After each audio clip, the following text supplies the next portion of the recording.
Alexander Idan ni merupakan tahanan Israel yang memiliki kerakyatan Amerika, yang satu-satunya masih hidup di tangan para pejuang. Yang mana sebelum daripada ni, para pejuang telah mengeluarkan video bagaimana tempat yang diletak Alexander Idan ni telah diserang. Dan pada waktu itu tidak mengetahui nasib yang berlaku kepada beliau, sama ada hidup ataupun mati. Mana tak tahu hidup ke mati. Selepas daripada banyaklah video-video yang dikeluarkan oleh para pejuang untuk memberi tekanan kepada Israel, tiba-tiba tidak ada ribut, tidak ada angin, keluar kenyataan bahawa akan berlaku pembebasan Alexander Idan antara Hamas dan juga atau para pejuang dengan Amerika. Dalam keadaan minggu ni ataupun seminggu dua ni, Netanyahu dan juga Israel membawa naratif bahawa tidak ada penyelesaian di atas isu yang berlaku di Gaza kecuali apa yang dicadangkan oleh mereka.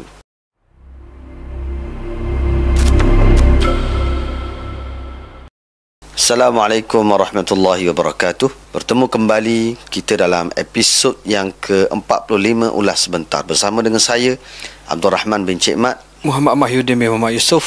Dan insya-Allah kita akan kembali membincangkan beberapa isu perkembangan terkini apa yang berlegar di sekitar pembebasan Masjidil Aqsa. Khususnya dalam minggu ini kita menyaksikan pelbagai drama yang luar biasa berlaku. Sama ada daripada Netanyahu sendiri sebagai Perdana Menteri Israel ataupun strategi-strategi yang dibawa oleh Donald Trump sendiri dalam pasca atau bukan pasca, maksudnya mukaddimah sebelum dia datang ke Middle East ataupun kawasan Timur Tengah, dan bagaimana Hamas menggunakan peluang yang ada ini untuk cuba mengambil kelebihan ataupun cuba mengambil kesempatan di atas peluang yang ada. Dan kita akan bincangkan secara perkongsian pada hari ini ataupun dalam pertemuan kali ini insya-Allah. Dan sebelum daripada itu kita masuk kepada Yaman, sebelum kita bincang tajuk-tajuk yang kita sebutkan tadi.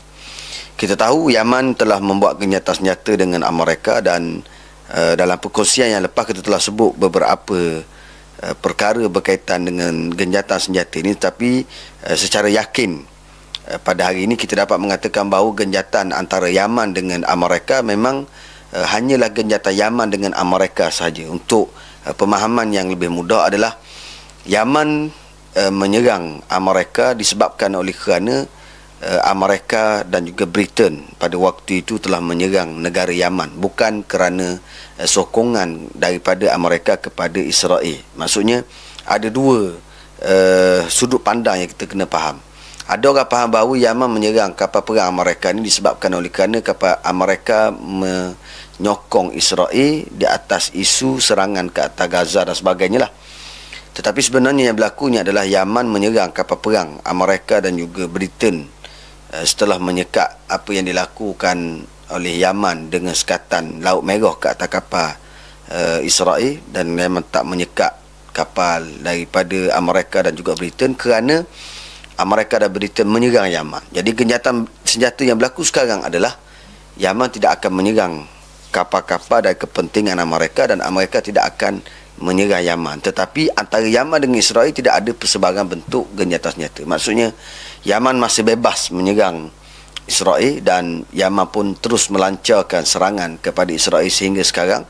Dan ini merupakan kejayaan strategi yang dibuat oleh Yaman. Dan sebenarnya kalau ikut daripada ulasan pengkaji-pengkaji politik antarabangsa ni, mereka mengatakan bahawa gencatan senjata ataupun rundingan gencatan senjata yang berlaku antara Yaman dengan mereka ni di antara rundingan ataupun persefahaman kesepakatan yang besar. Walaupun kita nampak macam kecil, tapi sebenarnya ia menunjukkan bagaimana Amerika terpaksa tunduk kepada Yaman. Walaupun kenyataan Donald Trump bahawa Yaman yang minta, tapi semua orang tahu yang memiliki ataupun yang merasai kekalahan yang paling besar ataupun kesan yang paling besar adalah mereka. Satunya kesan kepada kapal-kapal perang mereka, yang kedua kos yang besar, yang ketiganya yang paling besar adalah reputasi mereka jika berlanjutan serangan antara Yaman dengan mereka. Sebab kalau berlanjutan, katakanlah salah satu daripada kapal pengangkut pesawat yang dimiliki mereka ni telah berjaya dikaramkan oleh Yaman, maka ia akan menjatuhkan maruah mereka, menyeret muka mereka ke lantai dengan seteruk-teruknya. Semestinya yang paling rugi daripada persefahaman mereka dengan Yaman ni Israel lah. Sebab kapal-kapal Israel yang menuju ke Israel ataupun berkaitan syarikat Israel tetap tidak dapat melalui lah Laut Merah lalu ke Yaman menuju ke Israel. Jadi pelabuhan kekal, mana tergendala seperti biasa, tidak ada kapal yang dapat mendarat di pelabuhan Israel, dan ini sudah merugikan dan juga membengkrakkan begitu banyaklah syarikat-syarikat Israel. Kemudian juga yang lebih menyakitkan Israel juga ialah kenyataan daripada Amerika, jika selepas ni Yaman ada menyerang Israel, dan kalaulah serangan Yaman terkena kepada warga Amerika yang ada di Israel, barulah Amerika akan bertindak. Dan jika tidak, mana pandai-pandailah Israel buat lagu mana pun. Jadi benda ni menimbulkan satu benda yang menyusahkanlah dan juga mengaibkan dan memalukan Israel.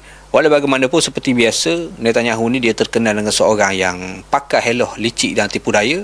Dia cuba nak menunjukkan bahawa benda tu tidak memberi kesan kepada Israel dengan dia kata, tak ada masalah, kita Israel kita boleh pertahankan diri kita sendiri, sama ada dengan mereka ke ataupun tidak ada mereka ke, kita akan lawan lah di mana saja. Tapi hakikat sebenarnya sampai hari ini Israel setahun setengah dengan bantuan daripada mereka tidak berjaya menghalang Yaman daripada menyerang kapal-kapal mereka, dan sehingga kali ini pelabuhan mereka itu kosong.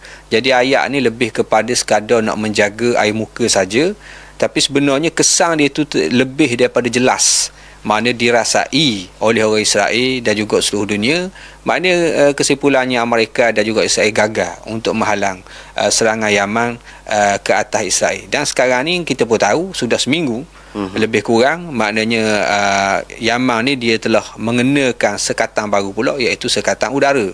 Jadi ini menambahkan lagi, kita kata, garam kepada luka yang ada di batang tubuh Israel ni, dan tak ada orang boleh menafikan benda ni amat-amat menyakitkan dan sangat menakutkan Israel apabila tidak ada penerbangan langsung yang akan keluar masuk ke dan daripada Israel.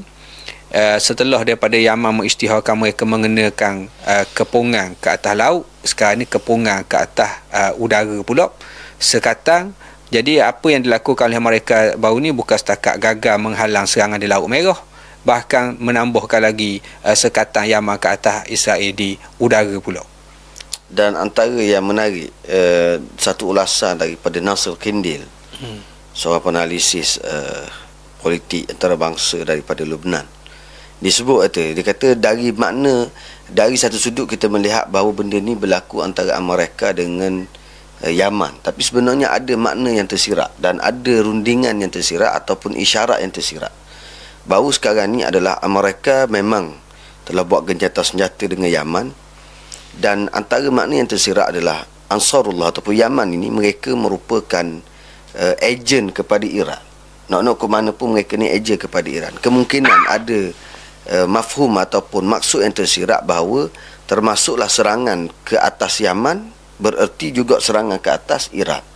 Mana dia akan berlaku serangan mereka dengan Iran dan juga serangan mereka ke atas Yaman. Walaupun dari sudut untuk mempertahankan Israel daripada serangan luar ni, mereka tetap akan ambil bahagian, sebab dia memang ada THAAD dia dan sebagainya, pelbagai sistem pertahanan yang dibekalkan kepada Israel.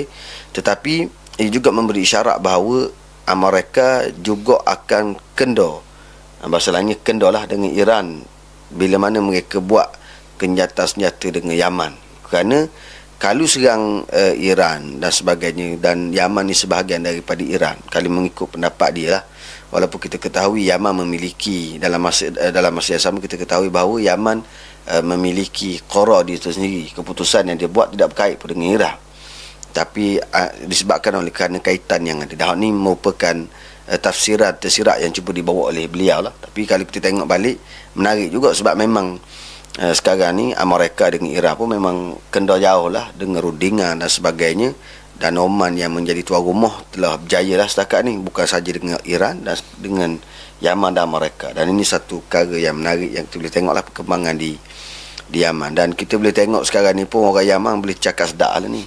Dan seminggu ni tak tahulah, saya sendiri Sading, banyak video daripada Yaman nitah dekat feed saya ni. Sebelum ni jarang-jarang lah, adalah kita tengok yang kita cari-cari ni. Cuma ni banyak video orang awam. Sebab rasa banyak feed video orang awam bila mana mereka serang teruk ni, bila jatuh bom tu, mana jarak lebih kurang sekilo lebih daripada jarak mereka ni, orang main bola macam biasa. Budak-budak main bola macam biasa. Lepas tu pula hak tu, mana naik atas rumah tengok, mana tunggu kat mana akan jatuh bom. Oh, sambil minum air. Mana simbol air, oh jatuh situ je. Orang ni dekat je dengan aku, orang jauh dengan aku. Dan banyaklah video-video yang menunjukkan bahawa bagaimana keadaan jiwa dan kesediaan mereka dalam untuk bersama dalam isu Gaza ni, walaupun mereka membayar harga yang mahal. Bagi mereka ini merupakan kewajipan yang perlu dibayar oleh semua orang Islam untuk membela umat Islam yang berada di Gaza. Dan walaupun kita tahu nak sapa tahap tu bukan mudah lah. Faktor kita kata kalau kita buat gitu, faktor keselamatan negara kita, faktor ekonomi negara kita, dan semua faktor-faktor ni menyebabkan kita terpaksa akur dengan apa yang dilakukan oleh Israel tanpa mampu untuk membuat apa-apa tekanan pada Israel. Kerana apa? Kerana nak jaga kepentingan peribadi ataupun kepentingan sendiri semata-mata. Dalam masa yang sama, situasi yang sebaliknya berlaku di Israel akibat sekatan udara ni. Jadi orang Israel ni dia biasa melancong keluar negara. Lebih-lebih lagi akan datang ni, akan tiba musim panas dan seumpamanya. Mereka biasa keluar melancong, keluar belajar, keluar bisnes, macam-macam keluar lah. Keluar masuk ni macam-macam. Jadi bila berlaku sekatan udara ke atas Israel ni, dia telah menyebabkan semua aktiviti orang-orang Israel ni tergendala. Jadi bila tergendala ni menimbulkan suatu tekanan dan juga stres kepada rakyat Israel dan juga kepada kerajaan Israel. Dan juga bila kita tengok banyaknya ataupun hampir kesemualah penerbangan antarabangsa ni telah membatalkan keluar masuk mereka ke Israel, sehingga menyebabkan seorang menteri yang berkaitan dengan pengangkutan Israel ni, dia memang nak pujuk syarikat swasta, penerbangan swasta, supaya mengembalikan penerbangan ni hampir mustahil lah.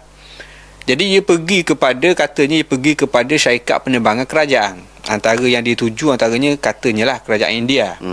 Maknanya kata memanglah syarikat swasta ni mereka fikir untung rugi itulah nombor satu, dan mereka tidak akan mengambil risiko yang sangat tinggi dengan terbang ke Israel dalam keadaan suasana sekatan udara oleh Hamas ni.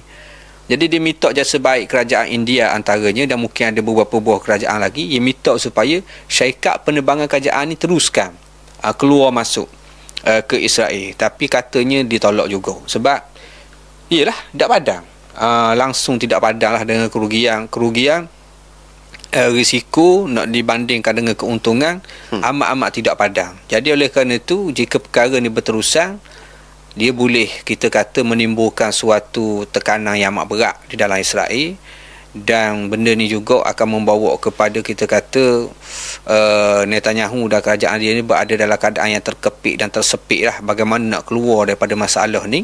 Dan memang kita apa yang dilakukan oleh Hamas ni dia telah kaji lah, maksudnya maknanya dia kata kalau Israel meningkatkan lagi serangan ke atas Yaman akan tingkatkan lagi serangan ke atas Israel. Jadi dia kata masih ada lagi. Maknanya kita kata ada tahap lagi, ada level lagi. Kalau dulu laut saja sekat, ni udara pula. Kalau hak ni pun Israel dak berkendal lagi, ada lagi level selepas itu. Tak tahu ke mana, kita tunggu dah lihat lah tu. Cuma kelebihan Yaman ni setakat ni dia tak cakap saja. Tu kelebihan dia lah. Maknanya kalau kita tengok daripada wawancara, daripada ugutan, daripada ucapan-ucapan dia ni, memang setakat ni tak cakap sajalah, dan semua orang tabik lah data ucapan dan juga apa yang mereka sebut sebelum-sebelum daripada ni. Dalam masa yang sama juga kita menyaksikan dengan apa yang berlaku antara Yaman dengan Israel ni. Hari ni Israel mengalami masalah yang besar selain pada yang kita kongsi sekarang ni. Jangan kita lupa bahawa mereka terkesan besar dari sudut ekonomi, mereka terkesan besar dari sudut perindustrian dan sebagainya, sebab terbengkalaian terbengkalai payah je perkataan tu hari ni tadi. Jadi belik. Jadi terbengkalai banyak sektor ni akibat daripada sekatan yang dilakukan oleh Yaman. Dan ini tempoh hampir 2 tahun ni memang kita kata memang meranakkan lah sistem ataupun bunyat tahtiyah, asas kepada kekuatan negara Israel itu sendiri. Walaupun orang nampak yang buat ni badui, tapi kesan dia amat besar lah. Dan ini antara kelebihan yang dilakukan oleh Yaman dan kelebihan yang mereka dapat dengan pengorbanan yang sanggup mereka bayar dalam bersama dengan isu di Gaza pada hari ini. Dan kita juga ingin masuk kepada, sebab kita maknanya secara reka dengan Yaman ni, yang paling panas dalam minggu ni ataupun 2-3 hari ni adalah apa yang berlaku di antara Hamas dan juga Donald Trump ataupun dengan Amerika. Sekarang ni kita mengetahui bahawa perkembangan yang menarik sekarang ialah pembebasan Alexander Eden. Alexander Eden ni merupakan tahanan Israel yang memiliki kerakyatan Amerika, yang satu-satunya masih hidup di tangan para pejuang. Yang mana sebelum daripada ni, para pejuang telah mengeluarkan video bagaimana tempat yang diletak Alexander Eden ni telah diserang. Dan pada waktu itu tidak mengetahui nasib yang berlaku kepada beliau, sama ada hidup ataupun mati. Mana tak tahu hidup ke mati. Selepas daripada banyaklah video-video yang dikeluarkan oleh para pejuang untuk memberi tekanan kepada Israel, tiba-tiba tidak ada ribut, tidak ada angin, keluar kenyataan bahawa akan berlaku pembebasan Alexander Eden antara Hamas dan juga atau para pejuang dengan Amerika. Dalam keadaan minggu ni ataupun seminggu dua ni, Netanyahu dan juga Israel membawa naratif bahawa tidak ada penyelesaian di atas isu yang berlaku di Gaza kecuali apa yang dicadangkan oleh mereka. Maknanya kata kalau nak runding pun dengan ketah kerja yang aku betang, tak boleh, tak ada kekuatan. Maknanya gila-gilanya. Sekarang ni pun kata bahawa sebenarnya sebelum daripada dia kata bahawa nak runding ikut cara aku, nak runding ikut cara aku. Tiba-tiba berlaku perkara yang luar biasa ni, membingungkan Israel dan membingungkan Netanyahu secara khususnya. Dan liputan berkaitan dengan isu ni masih teramat hangat. Dan orang tak boleh nak baca lagi sejauh mana kesan daripada apa yang berlaku ni. Dan adakah betul Amerika dan Israel semakin renggang, ataupun Amerika ataupun Donald Trump dengan Netanyahu secara khususnya semakin renggang, ataupun ianya drama lain, ataupun macam-macam lah andaian-andaian yang cuba dibawa. Tapi ianya antara perkembangan yang paling menarik. Kalau kita undur sikit ke belakang tau, apa yang berlaku ni bila kita kata Donald Trump berunding dengan Hamas ataupun pejuang Palestin ni, dia ada beberapa faktor lah. Kalau kita ingat dulu masa mula-mula Donald Trump dilantik menjadi Presiden Amerika, awal-awal dulu dia pernah kata, dia kata dia harap Hamas ni akan bebaskan beberapa orang tawanan ni atas dasar rakyat ke dia, perhargaan dia jadi Presiden Amerika. Dia pernah sebut benda tu. Tapi pada masa tu kita pun dah ambil pok mana lah, Hamas pun dah komen benda-benda pun. Cuma kalau kita perhatikan lah, dari segi kita kata seni rundingan Hamas dan pejuang Palestin ni, kita nak berunding orang, kita kena kenal peribadi dia, apa yang trigger dia, apa yang tak trigger dia, apa yang menarik perhatian dia.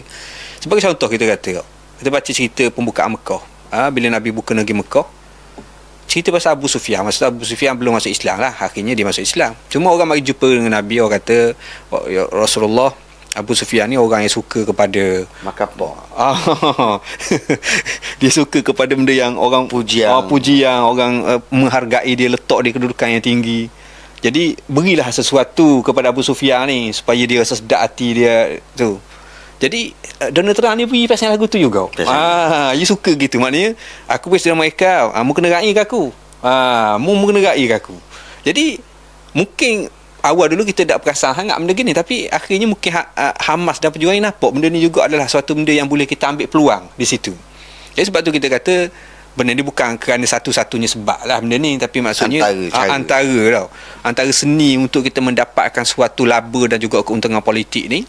Walaupun kita kata Amerika ni daripada isu Gaza ni dia musuh kita lah, pada sudut tu, tapi kita nak ambil juga suatu kesempatan dan juga keuntungan. Di sebalik macam Ustaz Amar kata tadi, minggu ni Donald Trump akan membuat lawatan rasmi lah kerja ke Timur Tengah. Jadi maknanya Hamas ambil peluang ni, ia menerima panggilan daripada Amerika di belakang tabir, dan dia sanggup melepaskan seorang tawanan ni. Dan Amerika pun sebut benda ni, benda ni disebut dalam kenyataan Donald Trump. Maknanya atas dasar Hamas nak tunjuk niat baik dia terhadap Donald Trump. Ia meraihkan Donald Trump, ia lepaskan atas nama tu. Dan semestinya Donald Trump bila dia menerima benda yang dianggap sebagai orang menghargai dia, akan adalah balasannya. Jadi nak ceritanya ialah bila kita mengkaji dari segi peribadi dan juga kita kaji dari segi latar belakang, dalam masa yang sama juga situasi perang di Gaza antara pejuang Palestin dengan Israel dengan orang tengah ni, kalau sebelum daripada apa yang berlaku sehari dua ni, rundingan secara senyap yang dijalankan antara Amerika dengan pejuang Palestin ni, ia keadaannya berada dalam keadaan tersekat. Nak pergi ke depan pun tak boleh, nak undur ke belakang pun tak boleh.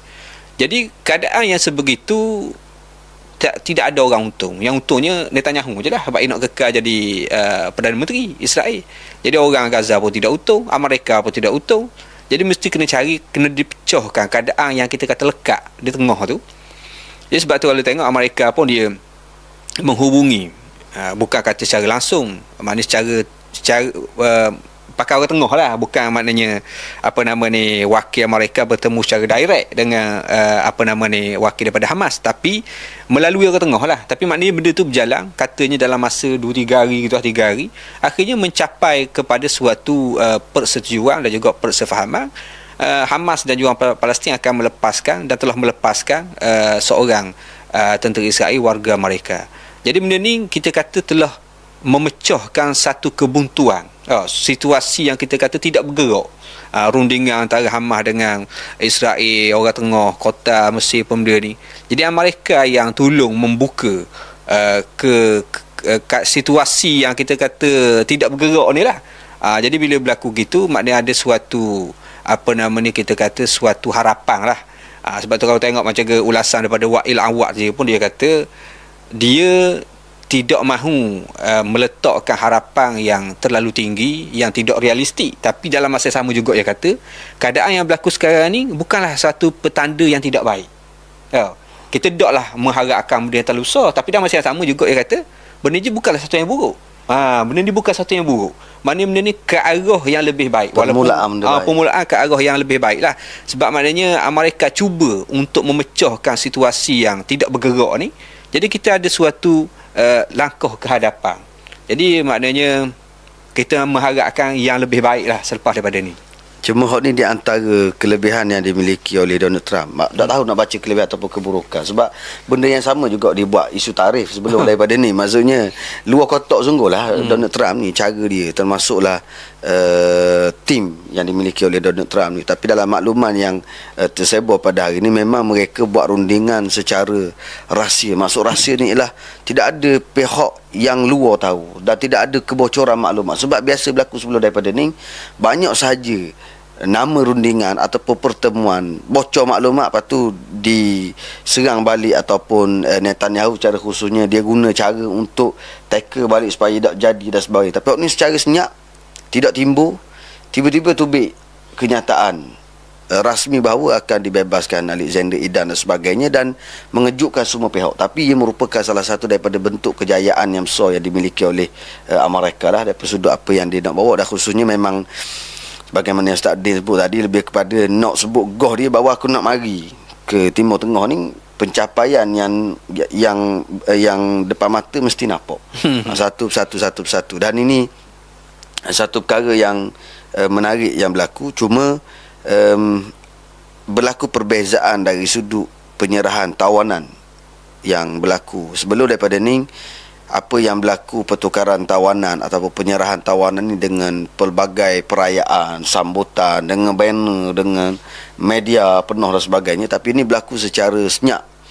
Dan memang kalau mengikut daripada laporan yang ada, para pejuang dia nak mengeluarkan Alexander Edan ni dalam keadaan yang paling rahsia dan paling selamat bagi mereka, kerana Israel bergerak 24 jam ada dalam Gaza, dan juga radar, drone dan sebagainya semua memainkan peranan. Dan apa yang mereka buat secara tersorok dan tidak secara luas dan besar, hanya tunjuk gambar. Tak tahulah kemungkinan akan keluar video daripada ni.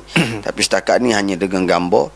Dan bila mana selesai daripada proses pertukaran ni, Netanyahu dan juga menteri-menteri, atau khususnya Netanyahu lah, sebab Netanyahu ni dia keluar. Sebab baru-baru ni Netanyahu, kalau kita ingat 2-3 hari sebelum berlaku pertukaran tawanan ni, Netanyahu cuba untuk menunjukkan kejayaan dia dengan mengatakan bahawa dia telah berjaya mengembalikan, dia panggil dia bukan jenazah, Saki-baki mayat ke benda dipanggil? Di Lubnan. Saki-baki mayat ke benda dipanggil? Habis apa kata nama itu? Rufatul Justad. Maksudnya saki-baki daripada mayat seorang panglima perang yang telah pergi perang di Lubnan dulu. Mana zaman tahun 80-an gitulah. Maksudnya 50 tahun dulu dah. Dia ni mati lama dah. Legenda lah dalam kalangan tentera ni. Jadi Netanyahu kata berjaya dia ambil bekas mayat dia ni ataupun tinggal tulang saki-baki daripada mayat tu, bawa balik ke dalam Israel dan dibawa dengan ucapan dia disebut ni kejayaan kita gini-gini. Tiba-tiba dikambuh dengan apa yang berlaku, pertukaran tawanan antara ataupun penyerahan tawanan daripada Alexander Edan, dan tiba-tiba dia pun buat ucapan.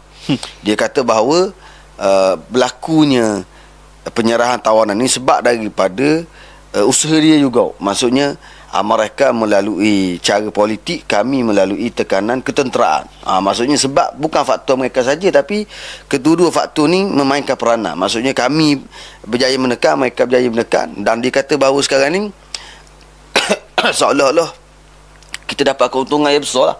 Sebab apa? Alexander Edan ni dia keluar dalam keadaan tidak ada pertukaran tawanan dengan mana-mana tahanan Palestin yang berada di tangan Israel. Mana dia kata ni kemenangan bagi pihak kita. Sedangkan dia tak sedar. Dia sebenarnya bukan tak sedar, dia sedar dan dia tahu. Tapi dia cuba membuat imej bahawa dia ni juga termasuk dalam kalangan ataupun dalam kelompok yang berjaya membebaskan Alexander. Dan maksudnya hakikatnya dia tahu dia telah ditinggalkan daripada rundingan dan dia telah dikecualikan, bahkan tidak diberi maklumat. Dan ini bukan kali pertama sebagaimana yang berlaku antara Amerika dan juga Yaman.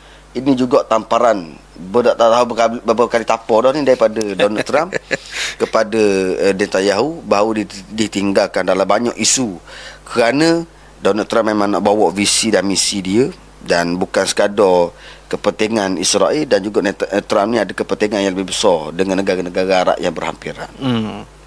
Cuma kalau kita undur sikit tau, antara berita yang penting lah, yang besar juga dalam masa seminggu ni ialah Donald Trump dan Netanyahu ni hubungannya tidak baik akhir-akhir ni.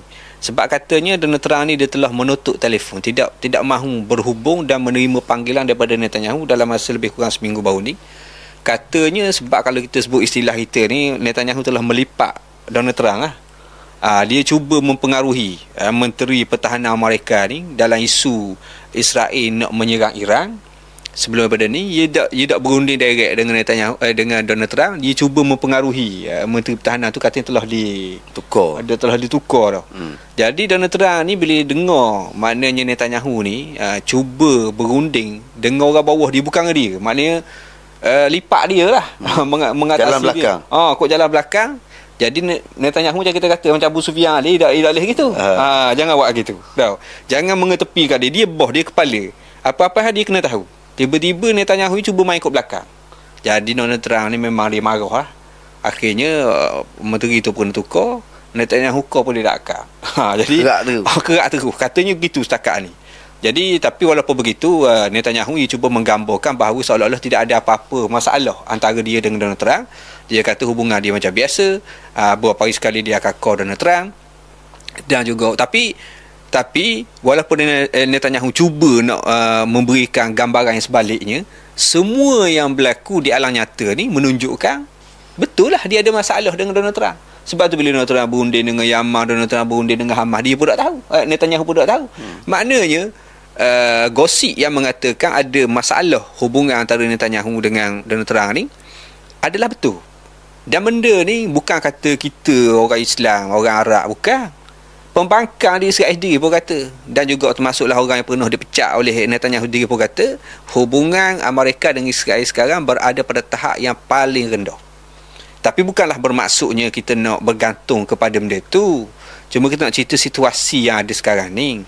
Mana kita ni tak boleh gantung juga pada Amerika balas dengan Israel kita akan menang dah. Kita menang dengan usaha kita. Masalah musuh sama musuh ni, kali balas pun mungkin sekejap je. Cuma kita nak ceritanya situasi yang berlaku ni membawa kepada apa yang berlaku pada hari ni, sehingga Donald Trump dan Amerika ni dia mengenepikan Netanyahu dan juga Israel ni dibuat rundingan terus dengan pejuang Palestin dan juga Hamas ni, sehinggalah membawa kepada yang kita kata telah dilepaskan dan dibebaskan Alexander Idan ni. Dan antara mesej lah yang menarik selepas daripada Alexander Idan ni dibebaskan, katanya dia ada mengangkat satu plakat ataupun kad terima kasih Donald Trump. Jadi situ tu merupakan mesej dalam masa yang sama, macam Ustaz Aman kata dia, tamparan pula kepada Netanyahu. Bukan jasa Netanyahu.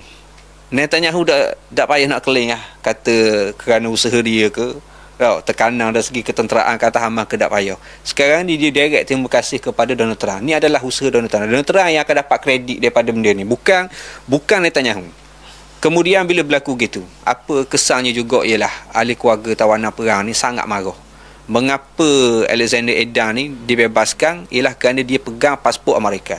Dah anak kita ni tentera Israel juga, cuma tak ada pasport Amerika, tak ada warga Amerika. Dia bebas, anak kita tak bebas.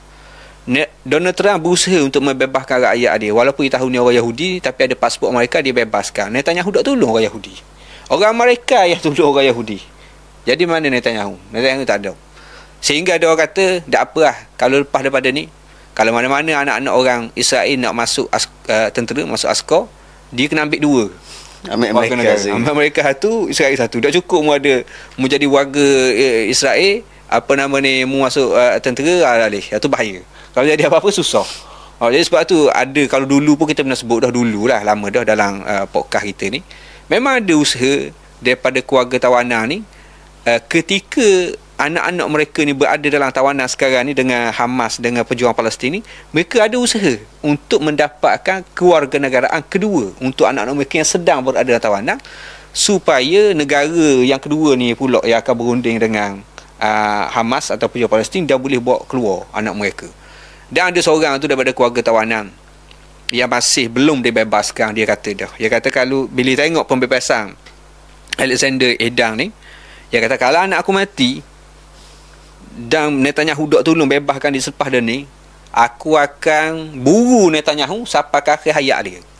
Tu keras tu.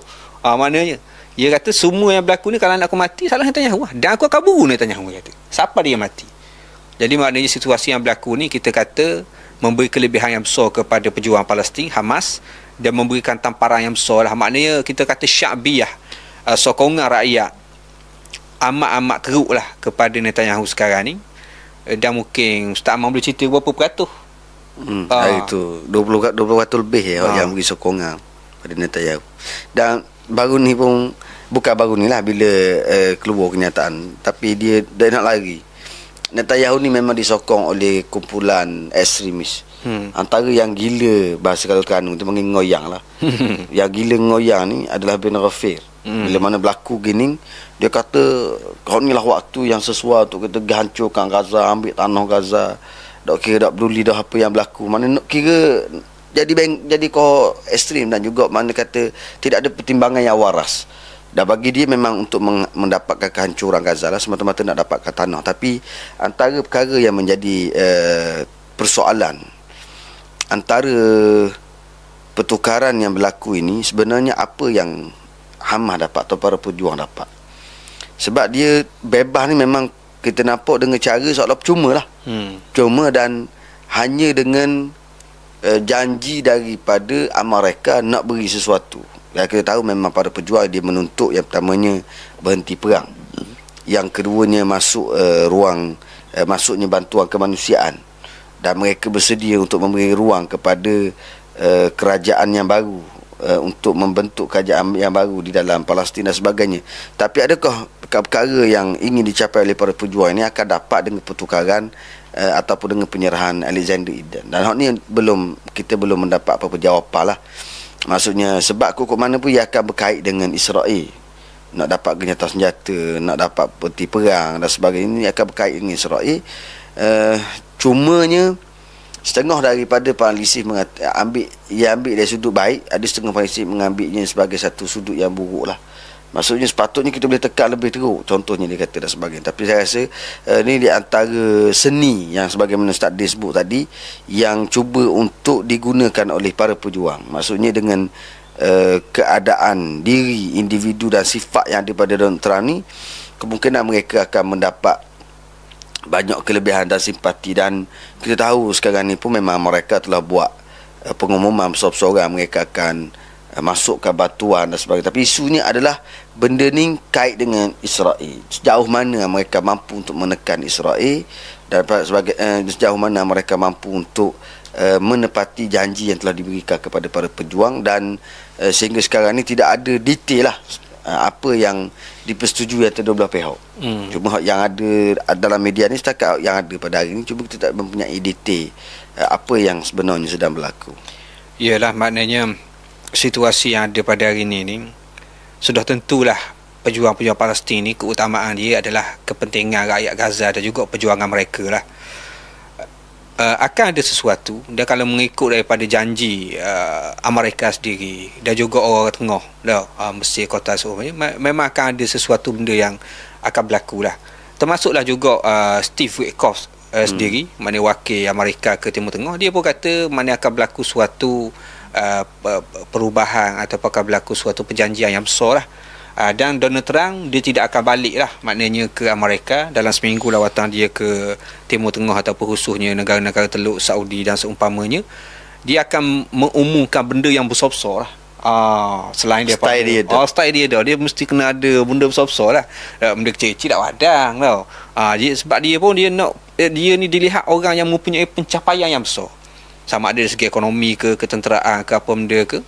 Jadi kita boleh menjangkakan lah, bila dia pergi ke kota, dia pergi ke Saudi, dia pergi ke beberapa tempat, akan ada lah maknanya pengumuman bahawa mereka telah membuat perjanjian berapa ratus juta, berapa bilion, berapa tu, gini-gini. Tu salah satu lah. Dan agenda yang paling besar sekali sudah tentulah apa yang akan berlaku di Gaza. Dan benda ni pun akan ada juga, kemungkinan besarnya akan ada. Sebab tu kalau tengok sekarang ni Israel telah menghantar pasukan perunding daripada pihak mereka ke kota. Maknanya telah dimulakan semula setelah berhenti beberapa ketika. Rundingan ni sedang berjalan. Kalau ikutkan kepada kehendak Israel, mereka tidak mahulah berunding ni. Mereka sebab sekarang ni kalau teringat seminggu lepas ataupun sebelum tu lagi, kita pun telah dengar bahawa kabinet Israel telah meluluskan untuk berperang secara besar-besaran semula di Gaza. Luluh dah peringkat kabinet ni. Jadi sepatutnya yang akan berlaku perang lah. Dengan kita kata dipanggil tentera simpanan dan macam-macam lah. Tiba-tiba hari ni atau pasukan perunding pula. Balik lah. Jadi terbalik lah. Jadi maknanya tu kita kata salah satu bentuk lah mana tekanan daripada Amerika ke atas Israel. Sama ada benda ni berjaya ataupun tidak, tu kita tak boleh nak kata lah. Tapi maknanya itulah yang berlaku. Perubahan yang agak besar lah, maknanya daripada keputusan kabinet Israel nak melancarkan perang, semua setuju belah kedah, tunggu pelaksanaan saja, tunggu persediaan logistik dan seumpamanya saja. Dan pergerakan di sempadan Gaza ataupun yang dipanggil sebagai Ghilaf Gaza tu, di kawasan jajahan Israel sempadan Gaza tu, memang pergerakannya ke arah persiapan untuk menyerang Gaza lah. Dan dipanggil macam-macam tentera tu. Tapi yalah, hari ni berlaku lain pula, mungkin esok lain pula ke macam mana ke, tak tahulah. Tapi dia setakat ni lah kita kata, kalaulah kita kata itulah kehendak Donald Trump dan dia serius dengan kehendak dia, maknanya Amerika, Israel kemungkinan besarnya tidak akan dapat menghalang lah mana kehendak Donald Trump tu. Mungkin terpaksa menerima jugalah kehendak Donald Trump. Tapi mana mungkin dia akan cari jalan lah supaya Israel dapat sesuatu dalam masa yang sama perang dihentikan. Cuma bentuk macam mana tu tak tahu lagi lah. Kita tunggu dan lihat. Cuma ada satu perkara yang saya rasa semua pendengar kena faham, bahawa kita sebut Donald Trump balas dengan Netanyahu ni, dengan Netanyahu adapun kepentingan Israel tidak berubah. Maksudnya kepentingan untuk menjaga Israel itu tidak berubah. Cuma dari sudut tokoh yang sedang membuat rundingan dengan Donald Trump ni agak berlaku ketegangan. Akhir sekali kukuh mana pun mereka tetap akan berfikir kepada kepentingan Israel. Dan ini lobby Israel ini tidak pernah kendor lah dengan mereka, walaupun Donald Trump agak pelik sikit, tapi matlamat kepada menjaga Israel itu tetap sama. Cuma yang menariknya berlaku dalam beberapa tempoh inilah bagaimana Amerika ataupun tim Donald Trump secara khususnya, mereka memang telah beberapa kali melipat Israel dalam pelbagai bentuk dan cara lah. Bermula daripada isu Iran, sebab kita tahu sebagaimana Ustaz Din sebut tadi bahawa Netanyahu secara khususnya memang cukup berminat mengheret Iran kepada perang besar dan untuk mengheret Amerika sekali dalam peperangan yang besar. Tapi apa yang berlaku ialah Donald Trump direct sebut depan wartawan, depan Netanyahu bahawa dia nak melakukan rundingan dengan Iran, bukan perang dengan Iran. Lepas tu isu yang berlaku di Yaman dan sebagainya. Dan ini antara bentuk suasana yang dimensi barulah antara Amerika dan juga dengan Netanyahu. Dan kita harap bentuk yang seperti ini memberikan kebaikan dan juga memberi kelebihan kepada para pejuang, sebab kita dapat menggunakan tekanan-tekanan dalam bentuk berlainan. Dan ini kita akan menyaksikan melalui perkembangan-perkembangan semasa lah. Jadi apa yang berlaku ni ialah macam Ustaz Ahmad kata tadi lah, bukan kata Israel ni tidak penting bagi Amerika, tapi Amerika nombor satu, Israel nombor dua. Ia bukan seiring. Ia bukan setara. Sebab tu Donald Trump ni, kalau kita tengok ucapan-ucapan dia sejak dia mula dilantik menjadi presiden sekalipun, dia sebut, dia kata aku presiden Amerika dan aku akan menjadikan Amerika ni kepentingan aku nombor satu. Dan dia sebut diri, dia kata mana-mana negara sekalipun presiden dia mesti mengutamakan negara dia. Itu makna pasaporh yang telah dipegang oleh Donald Trump. Dan kalau kita tengok secara peribadi Donald Trump dia menghormati orang yang tegah, orang yang kuat, orang yang tidak berundur. Kalau tengok itu pelik macam bila berlaku persefahaman antara Amerika dengan Yaman pun, dia siap puji lagi Hussein ni orang yang berani, orang yang bagus. Kita pun heran, macam mana Donald Trump boleh style. Tapi maknanya Donald Trump ni dia akan rasa hormat, dia akan rasa kagum orang yang tegah, orang yang berani, orang yang mempertahankan hak mereka. Sebab tu kita, bila kita memahami dari segi psikologi orang-orang macam ni, kalau kita kendor hak kita, dia tak respect kita. Dia pun tengok orang ni kalau dia boleh mengendorkan hak dia ni, maknanya kita boleh makan, dia akan cari jalan nak makan kita. Tapi kalau kita berkerah, akhirnya dia akan respect kita. Jadi Donald Trump ni ia orang jenis begitu orangnya. Jadi sebab tu kalau kita tengok apa yang berlaku antara hubungan Israel dengan Amerika ni ialah, kita kena memahami daripada sudut cara Donald Trump tu dia berfikir. Dia fikir dia presiden Amerika, maka sudah tentulah keutamaannya pada Amerika. Bukan kata Israel itu tidak penting bagi dia, tapi Israel datang tu nombor dua. Dia bukan sekali dengan Amerika. Jadi sebab tu ada satu orang wakil pentadbiran Amerika tu, dia sebut, dia kata kepada pentadbiran Israel, dia kata kerajaan kita ni, kerajaan Amerika ni, kita bergerak mengikut kepentingan Amerika, bukan bergerak mengikut kepentingan Israel. Jadi Israel kena faham, Israel tak boleh nak menuntut lebih daripada tu. Betul Amerika akan tolong Israel, tapi setakat yang tidak menjejaskan kepentingan mereka. Ia kena faham buah tu. Bukan kita tak sokong Israel, tapi tak boleh kepentingan Israel menjejaskan kepentingan mereka. Ia mesti diselaraskan benda tu. Tapi apa yang berlaku sekarang ni kalau kita tengok, sebab apa orang cerita pasal Netanyahu hubungannya tidak baik dengan Donald Trump? Sebabnya pembawaan Netanyahu nak mengatasi ataupun nak mengganggu kepentingan Amerika. Situ tu yang akan jadi masalah.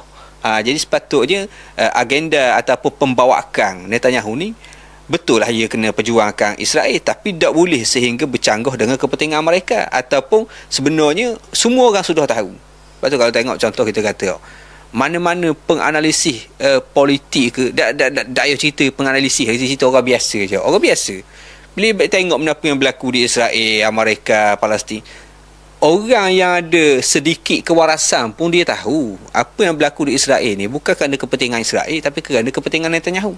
Jadi Donald Trump ni tengok, tak ada masa aku nak layan kepentingan Netanyahu ni seorang. Tak ada guna. Jadi yang sepatutnya difikir kepentingan Israel, bukan kepentingan Netanyahu. Jadi perang yang berlanjutan ni tak ada orang untung, kecuali yang untung seorang adalah Netanyahu dengan kumpulan dia saja. Jadi sebab tu kita kata apa yang berlaku sekarang ni bukan Donald Trump tidak sokong Israel, tapi pembawaan Netanyahu tu akan merugikan Amerika. Jadi mungkin kita kata, mungkin sekarang ni sudah sampai satu tahap, mungkin kita tak pasti tu. Maknanya Amerika di bawah kepimpinan Donald Trump ni dia akan menyingkirkan Netanyahu. Bukan sebab dia tidak suka Israel. Sebab tu kalau tengok contoh, ada orang kata pelik sehari dua ni, maknanya baru sehari dua ni, tiba-tiba kebanyakan akhbar di negara barat, akhbar utama ni, ia menyiarkan pasal tentera Israel membunuh pegawai-pegawai perubatan di Gaza. siap keluar gambar muka depan. Apa makna semua ni? Tiba-tiba Israel dituduh bersalah penyalahnya, padahal sebenarnya kan ditutup berita-berita gitu. Jadi benda ni seolah-olahnya suatu isyarat bahawa pentadbiran mereka hari ni, Donald Trump ni, seolah-olahnya lah dah apalah kita singkirkan Netanyahu ni, biar dia mapuh je lah Netanyahu ni, kita cari orang lain pimpin Israel, bawa Israel ke arah yang lebih baik lah. Pak Netanyahu ni tak ada apa dah dia nak bawa, nak beri kepada Israel ataupun nak beri, dia tak ada sebarang benda yang dia boleh beri kepada mereka, tak ada sebarang benda yang dia boleh beri kepada Israel. Hanyalah dia berjuang untuk kepentingan peribadi dia saja. Bukan mereka nak sokong Israel, tapi mereka nak sokong Netanyahu. Cuma ada seorang penalisis, Abdul Bari Antoine, dia sebut pandang sudut yang agak berbeza. Dia kata kali ikut pandangan dia kata Amerika dan Israel ini sebenarnya tak balah, dan juga Netanyahu tak balah bagi pandangan dia. Sebab dia kata Amerika menggunakan drama yang ada sekarang ini, naratif yang ada sekarang ini, tujuannya ialah untuk dia buat rundingan dengan negara-negara Arab, nak menunjukkan bahawa sekarang ni negara-negara Arab jauh lebih special berbanding dengan Israel. Maknanya sekarang ni negara Arab sekarang kita tahu dia akan pergi round pusing negara-negara Arab ni, tujuannya untuk dapat susu, kalau dalam istilah yang digunakan oleh bahasa Arab lah. Dia kata maknanya dia nak pergi buat halibul bakar, maksudnya nak perah susu yang dimiliki oleh negara-negara Arab, nak ambil duit lah, nak ambil duit. Dan dia buat drama ni supaya nak nampak special negara-negara Arab ni dengan rundingan yang berlaku dengan begini, dan mereka akan jadi gairah untuk berhubungan baik dengan mereka. Jadi mereka akan beri sebanyak mana susu yang mereka boleh beri kepada mereka. Dan ini satu sudut pandang yang menarik jugalah, sebab memang hakikat kita semua tahu bahawa Amerika dan Israel ini memang tak balah. Cuma isu dari segi kepentingan, dan walaupun ramai yang mengatakan memang sekarang ini dengan Netanyahu bertegang lah, memang tegang-tegang yang amat, cuma dari sudut realiti perkara yang nak dikendaki oleh Donald Trump ni adalah kegemilangan ataupun nak kembalikan kekuatan Amerika, dan Amerika ni memang mengalami masalah yang besar, pelaburan dan sebagainya, memerlukan pada dana, sebab dia belanja besar, belanja yang terlalu besar, dan sekarang ni sokongan kepada dolar Amerika semakin berkurangan. Semua itu memainkan peranan dan faktor pergerakan Amerika ke tanah Arab ni. Jadi kalau kita tengoklah, kita kata kesimpulan daripada apa yang berlaku, macam yang kita sebut tadi lah, walaupun kita kata ni bukanlah situasi yang terbaik bagi umat Islam di Gaza, tapi dia juga bukanlah kita kata petanda buruk. Ke arah petanda yang lebih baik itu insya-Allah ada. Dan apa yang berlaku di Gaza sekarang ni lebih 2 bulan kebuluran lah, akan membawa kepada kita kata krisis kebuluran besar-besaran lah, tak lama lagi. Jadi benda ni menjadi suatu perkara yang menjadi perbualan hangat lah daripada antarabangsa, dan tidak dapat tidak Amerika yang dianggap sebagai kita kata abang besar lah kawasan Timur Tengah ni, maknanya dia yang menguasai itu. Kalau dia tidak berbuat sesuatu, maknanya dia akan menjatuhkan lagi reputasi Amerika di peringkat antarabangsa. Dan juga Donald Trump sendiri katanya bercita-cita untuk mendapatkan anugerah Nobel keamanan. Nak dia berkepuk dia nak jadi semua sekali. Jadi untuk mencapai matlamat Amerika dan juga cita-cita peribadi Donald Trump ni, dia kena buat sesuatu lah. Maknanya dia sebenarnya kalau perang berhenti di Gaza, walaupun kita kata Hamas masih ada di situ, Amerika tak rugi apa. Cuma yang ruginya kerajaan Netanyahu. Jadi yang lebih baik Amerika mengambil hitangkan saja Netanyahu ni, semua salah Netanyahu, tidak mampu nak kawal Hamas tepi dia. Tapi kalau perang berterusan, apa untung yang Amerika dan Donald Trump dapat? Tak ada untung apa. Apa dia yang dia dapat? Tak dapat benda apa. Yang jadi masalahnya, mereka pula terpaksa berhabis duit, senjata dan seumpamanya untuk bantu Israel. Jadi kalau berhenti, Amerika pun tak perlu topak Israel. Donald Trump pun boleh anugerah Nobel keamanan, dan seumpamanya yang ruginya Netanyahu dengan puak dia saja. Jadi kalau kita fikir daripada sudut tu, maknanya kita mengharapkan bahawa orang-orang yang ada di atas muka bumi ni, pimpinan besar ni, fikir dengan waras lah, supaya keadaan tu jadi lebih baik.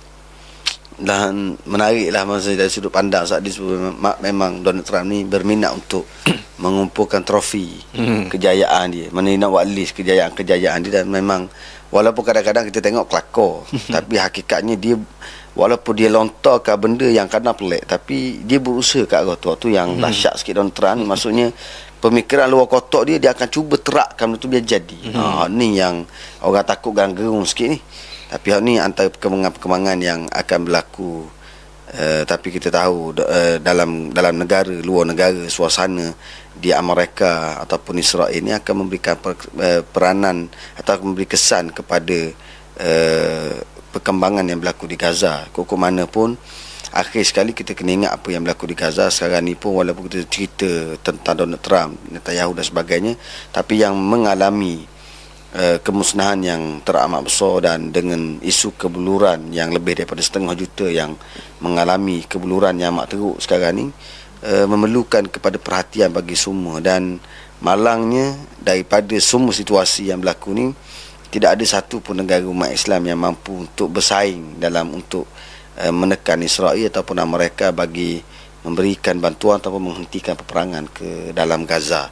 Itu saya rasa beberapa perkara yang boleh kita kongsikan pada pertemuan kali ini. Dan insya-Allah jika diberi kesempatan kita akan kembali melihat perkembangan-perkembangan yang terbaru, dan kita akan cuba untuk berkongsi dan mengulas serta mengupas beberapa perkara yang memberikan insya-Allah sebagai kebaikan dan juga salah satu daripada satu bentuk perkembangan baru dan menarik kepada pembebasan Masjidil Aqsa dan juga penghentian perang yang berlaku di Gaza ni, insya-Allah. Dan kita menutup pertemuan kita pada hari ini ataupun pada kali ini dengan kita mengulangi ucapan daripada Abu Ubaidah sebagai semangat kepada kita, innahu la jihadun nasrun aw istishhad. Sesungguhnya jalan ini merupakan jalan jihad, sama ada mendapat kemenangan di dunia ataupun syahid pada jalan Allah Subhanahu wa taala. Wallahu a'lam.